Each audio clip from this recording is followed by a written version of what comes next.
Assalamualaikum warahmatullahi wabarakatuh. Berjumpa lagi dengan Pak San di channel Sanjaya Kumbar Official. Hari ini Pak San akan membahas salah satu materi yang berbeda, yakni terkait dengan satu hajat besar dari para guru di Indonesia dalam proses seleksi CPNS dan P3K yang akan berlangsung saat lagi. Kembali bahwa penantian ini juga terkait dengan beberapa persiapan dan juga perlunya pengetahuan kita terkait dengan apa yang berbeda di tahun ini dalam seleksi P3K dan juga CPNS. Terutama terkait dengan apa sih P3K dan bagaimana latar belakang P3K muncul, juga perbedaan antara P3K dengan PNS. Mari disimak di channel ini.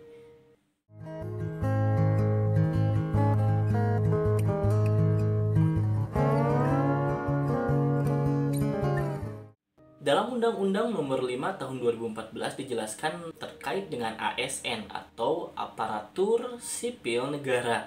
ASN saat ini terbagi menjadi dua, yakni PNS dan juga P3K. Apa perbedaan dari PNS dan P3K dan apa latar belakangnya? Latar belakang munculnya P3K adalah terkait dengan bagaimana pemerintah dapat menampung guru-guru atau pekerja yang kompeten dan juga siap untuk langsung bekerja dalam tugasnya, di mana ada syarat tertentu dalam P3K yang tidak disyaratkan dalam PNS. Di sini kembali bahwa P3K sendiri memiliki banyak perbedaan dengan PNS, namun juga beberapa persamaan dalam bentuk hak. Kembali bahwa kita saat akan mengikuti seleksi PNS tahun ini, kita sebagai guru akan mendapati beberapa perbedaan dan juga keterbatasan, bahwa tahun ini seleksi guru khusus untuk P3K, tidak ada seleksi guru untuk PNS. Dan bagaimana sih untuk kita mempertimbangkan apakah kita akan mengikuti P3K atau tidak? Berikut ini simak 10 perbedaan antara PNS dan P3K untuk pertimbangan kita.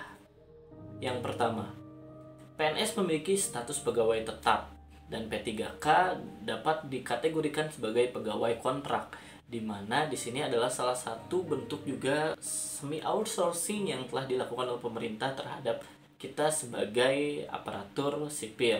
Kembali bahwa ketika kita menjadi PNS, maka di situ kita memiliki NIP atau nomor induk pegawai yang tetap. Lalu apa bedanya dengan P3K? P3K juga memiliki nomor induk yang secara nasional atau biasa disingkat dengan NI, dan juga terus dapat kita perpanjang kontrak kita dari minimal 1 tahun menjadi maksimal 30 tahun.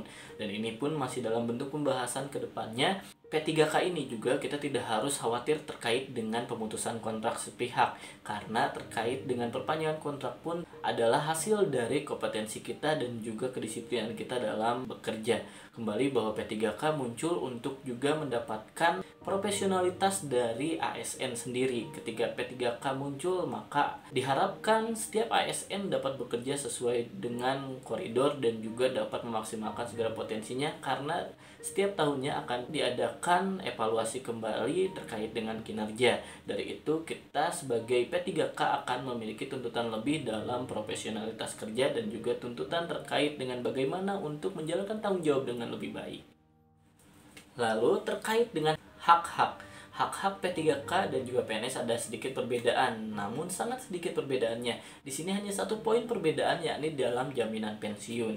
Jaminan pensiun yang tidak dimiliki oleh P3K yang dimiliki oleh PNS. Kembali bahwa jaminan pensiun ini adalah terkait dengan bagaimana nanti jaminan hari tua. Untuk kita yang nantinya akan mendaftar ke P3K dan kita lulus, kita tidak memiliki jaminan hari tua. Itu saja perbedaannya. Selebihnya hak terkait dengan gaji, perlindungan, maupun terkait dengan status ASN kita tetap sama.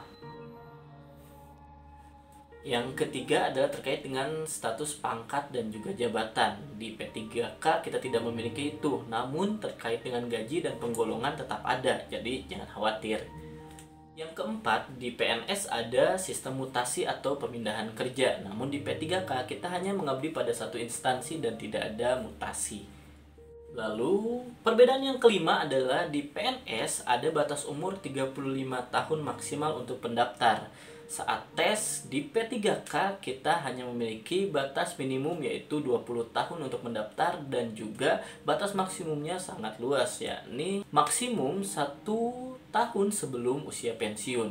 sangat luar biasa, di mana P3K dapat menampung juga para honorer-honorer senior yang sudah mengabdi sekian lama di sekolah atau instansi yang mereka tempati. Lalu perbedaan yang keenam adalah dalam seleksi PNS ada 2 tahapan tes, yaitu SKD dan SKB. Namun dalam P3K hanya ada 1 tahapan tes yang harus kita lalui. Perbedaan yang ketujuh terkait dengan jenis tesnya. Dalam tes PNS ada 3 jenis tes, yaitu TIU, TWK, dan TKP. Namun dalam seleksi P3K ada 5 jenis tes, yaitu kompetensi teknis, tes bakat skolastik, tes manajerial, tes sosiokultural, dan terakhir adalah pertanyaan wawancara yang juga akan kita selesaikan dalam bentuk tertulis. Perbedaan yang ke-8 dalam seleksi CPNS hanya ada 1 kesempatan. Jika kita gagal di SKD, maka kita tidak akan lanjut pada tes lanjutan, yaitu SKB. Namun dalam seleksi P3K ada 3 kesempatan di mana kita yang memiliki dapodik dan instansi yang juga terdaftar dalam kuota P3K tahun ini dapat mengikuti dari seleksi pertama, dan jika gagal dapat mengikuti seleksi kedua, juga seleksi ketiga jika gagal di seleksi kedua. Ada 3 kesempatan untuk mengikuti seleksi P3K di tahun ini. Yang ke-9, perbedaannya terkait dengan syarat prioritas. Di dalam tes PNS tidak ada prioritas terkait dengan persyaratan. Namun di dalam seleksi P3K ada prioritas untuk guru-guru yang memiliki induk dapodik di sekolah yang saat itu memiliki kuota untuk penerimaan P3K. Lalu juga ada prioritas untuk para guru di sekolah negeri untuk mengikuti tes di awal di tahap pertama. Dengan itu, guru-guru di sekolah swasta hanya dapat mengikuti tes di tahap kedua. Lalu guru-guru yang terkait dengan mereka ingin mendaftar di luar dari provinsi lingkupnya akan mengikuti tes di seleksi ketiga. Dan prioritas untuk seleksi pertama di mana kuota akan lebih banyak dan sisanya akan ditampung, diprioritaskan di tes kedua, lalu sisanya akan diberikan kepada peserta tes di seleksi ketiga. Dan perbedaan yang terakhir adalah dalam tes P3K ketika kita lulus dan menjadi abdi negara dalam bentuk perjanjian kerja, kita dapat mengikuti seleksi PNS di tahun selanjutnya dengan keutamaan di mana kita tidak harus putus kontrak dengan jabatan P3K kita. Di situ juga adalah salah satu hak murni ketika kita memiliki jabatan P3K, kita pun masih dapat berharap untuk menjadi PNS ke depannya ketika kita ingin mengikuti tes dan juga tetap dalam bentuk koridor jabatan dan juga tetap mempertahankan kinerja baik kita dalam tugas kita sebagai abdi negara. Nah, tadi 10 perbedaan antara PNS dan P3K.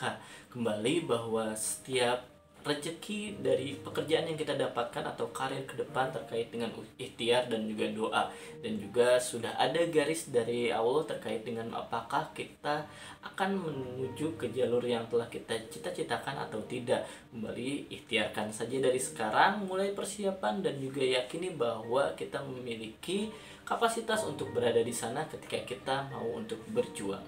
Jadi baik itu PNS maupun P3K adalah suatu pekerjaan yang mulia ketika kita dapat bertanggung jawab atas amanah yang telah kita dapatkan. Pasan mengingatkan untuk dukung channel ini dengan subscribe, like, juga diskusi kembali di kolom komentar, dan Pasan masih tunggu request-request untuk tema video selanjutnya. Wassalamualaikum warahmatullahi wabarakatuh.